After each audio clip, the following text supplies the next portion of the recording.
Hey guys, let's have a lesson in understanding different types of carbohydrates. There is always a lot of confusion with regards to this, so let's try and clear that up a little for you.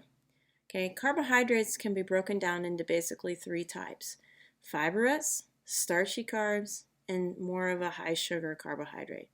Okay, as you can probably guess, the one that's most ideal are the fibrous carbs. Okay, but the starches have their place too, and the one that we want to avoid the most is the sugary carbohydrate.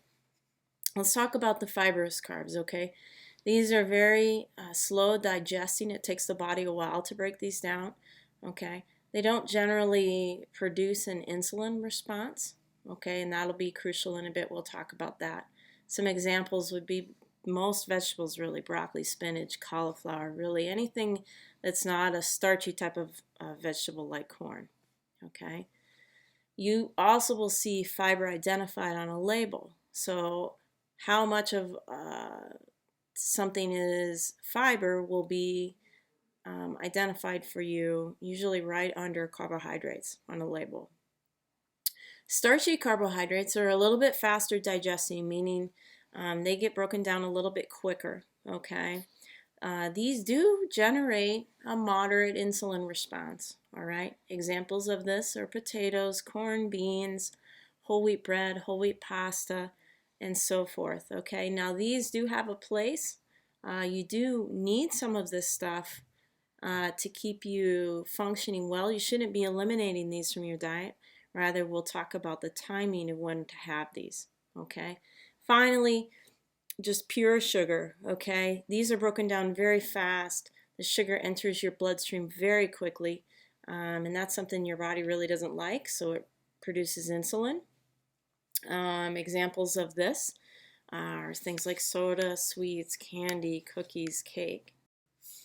Now we're going to talk a little bit of a level 2 here. Now that you understand the different kinds of carbohydrates, we're going to talk about the timing of when to eat them. Okay, we don't really need to worry about the fibrous carbohydrates because those aren't producing an insulin response in our body, and that's a good thing. Okay, so let's talk first what happens when we eat foods with higher sugar and higher carbohydrate, meaning starch content.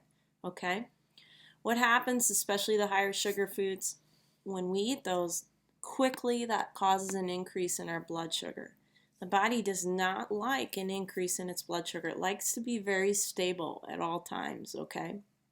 So the pancreas releases insulin, okay, to get and bind essentially with the sugar in the blood and take it elsewhere and to get it out of our blood.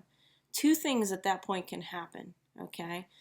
If we haven't worked out, all right, and there's not a place for the insulin to take the glycogen and store it in our muscles, then it takes it right to our fat storage cells, okay? And this causes no real change in the muscle tissue, but it causes our fat cells to increase in size and our fat storage to be more of our body, okay?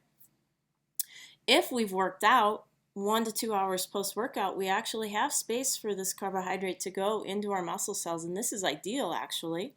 Okay, this causes our muscle tissue to grow a little bit, which is a good thing. Okay, it gets the blood sugar out of our blood.